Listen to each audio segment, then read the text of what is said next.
Bonjour à tous, dans cette vidéo nous allons aborder le déterminant de deux vecteurs. Alors on va commencer par définir ce que c'est. Donc on considère deux vecteurs u et v de coordonnées xy et x'y'. Alors le déterminant des vecteurs u et v, c'est le nombre qui est défini de la façon suivante. Donc il est noté det de uv et il est égal à x fois y' moins x' fois y. Alors, cette formule, elle n'est pas forcément facile à mémoriser. Du coup, on utilise souvent une notation différente pour le déterminant. Ce qu'on fait, c'est qu'on met les coordonnées de U en colonne, les coordonnées de V en colonne, et on met une barre de chaque côté. Alors, pourquoi on fait ça? Parce que une fois qu'on a écrit les choses comme ça, la formule de déterminant, elle est facile à mémoriser. C'est tout simplement x fois y', donc le produit des deux nombres en diagonale ici, moins x' fois y, donc le produit des deux autres nombres en diagonale. Voilà. Alors à quoi sert le déterminant? En fait, c'est un outil qui est très pratique pour savoir si deux vecteurs sont colinéaires. Donc, deux vecteurs u et v non nuls sont colinéaires si et seulement si leur déterminant est égal à 0. Donc, en pratique, qu'est-ce qu'on fait? On prend les coordonnées de u et v, on calcule le déterminant. S'il est égal à 0, ça signifie que les deux vecteurs sont colinéaires. Sinon, ça veut dire qu'ils ne le sont pas. Donc on va faire deux exemples. Alors, U de coordonnées 4, 6 et V de coordonnées 6, 9. Donc, on va commencer par écrire le déterminant sous la forme pratique. Donc ça nous fait 4, 4, 6 d'abord, et ensuite 6, 9. Voilà. Donc le déterminant, il s'écrit comme ça. Et donc, au niveau du calcul, on fait notre produit en croix. Donc 4 fois 9,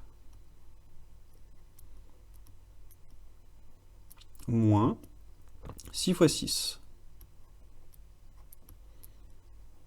Donc là, ça nous fait 36, moins 36. Donc on trouve bien 0. Donc ça signifie que U et V sont colinéaires. Donc là, on peut écrire det de UV, le déterminant de U et V, donc det de UV est égal à 0. Et donc d'après la propriété précédente, ça signifie que U et V sont colinéaires. Voilà. Donc en fait, on voit que le déterminant, c'est quand même un outil qui est assez facile à utiliser, assez pratique. Ce qu'on avait vu dans la vidéo précédente, c'est que deux vecteurs sont colinéaires si on peut trouver un nombre pour passer d'un vecteur à l'autre, si un vecteur est multiple de l'autre. Là, quel est le nombre qui permet de passer de U à V? En fait, on voit que pour passer de 4 à 6 et de 6 à 9 pour la multiplication, il aurait fallu multiplier par 1,5. Donc, ce n'était pas forcément facile de le voir, hein, mais on aurait pu aussi raisonner comme ça. V est égal à 1,5 fois U. Voilà, ce qui nous dit que ces deux vecteurs sont colinéaires. Voilà, donc parfois, c'est quand même plus pratique d'utiliser le déterminant. Si le nombre n'est pas évident à voir, eh bien, on calcule le déterminant. Si on trouve 0, ça signifie qu'ils sont colinéaires. Si on trouve une valeur différente de 0, ça signifie qu'ils ne le sont pas.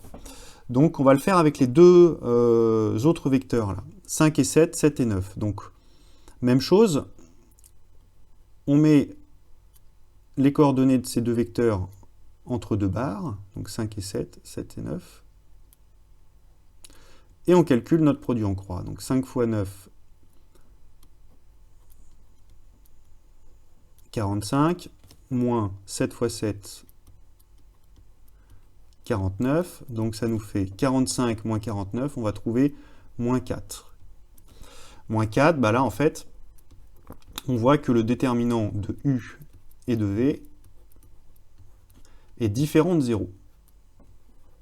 Et donc là, comme on a un si et seulement si, lorsque le déterminant est différent de 0, ça signifie du coup que les deux vecteurs ne sont pas colinéaires. Donc U et V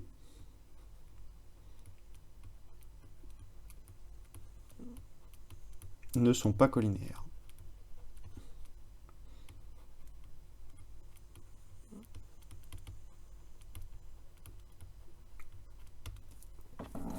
Alors en fait, on va revenir un petit peu sur cette propriété. Elle est tout à fait logique finalement, puisqu'on a dit que deux vecteurs colinéaires, ça signifie quoi? Ça signifie qu'on peut écrire un vecteur comme multiple de l'autre. Donc V est égal à K fois U. Et donc, Si on peut écrire un vecteur comme multiple de l'autre, ça signifie que leurs coordonnées sont proportionnelles.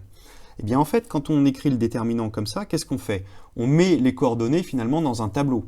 Et donc, si les coordonnées sont proportionnelles, ça signifie que le tableau qu'on obtient ici est un tableau de proportionnalité. Or, le déterminant, quand on le calcule, eh bien on a vu que c'était un produit en croix. Hein, on fait x fois y' moins x' fois y. Donc en gros, si le déterminant est égal à 0, ça signifie quoi? Ça signifie que x, y' va être égal à x', y. Ça signifie que les deux nombres, les deux produits en diagonale sont égaux. C'était le cas ici, on avait 36 moins 36. Donc voilà, en fait, si le déterminant est égal à 0, bah, ça signifie qu'on a bien un tableau de proportionnalité puisque le produit en croix s'applique. Et donc ça signifie aussi que les coordonnées des deux vecteurs sont proportionnelles et qu'on pourra donc écrire un vecteur comme multiple de l'autre. Donc c'est pour ça qu'on a cette propriété. Alors il y a quand même un cas qu'on n'a pas traité, c'est le cas où l'un des deux vecteurs est nul, puisque là dans la propriété on a précisé que U et V devaient être non nuls. Eh bien qu'est-ce qui se passe si U est nul par exemple? Donc si U est nul, on va avoir X qui va être égal à Y qui va être égal à 0. Hein, U, ses coordonnées, ça sera 0, 0, donc la première et la deuxième coordonnée sera égale à 0. Eh bien dans ces cas-là, quand on calcule le déterminant, on va avoir 0 qui va apparaître ici et 0 qui va apparaître ici. Donc le déterminant, il sera bien égal à 0. Même chose, si V est égal à 0, eh bien dans ces cas-là, c'est x' et y' qui seront égales à 0. Et donc du coup, on va avoir 0 ici et 0 là. Donc quand on va calculer le déterminant, bah, ça sera aussi égal à 0. Voilà, donc dans la prochaine vidéo, on va démontrer cette propriété-là, la propriété 2. C'est la fin de cette vidéo, merci de l'avoir visionnée. Tu pourras trouver davantage de ressources sur ma chaîne ou sur mon site internet www.zmat.net. À bientôt!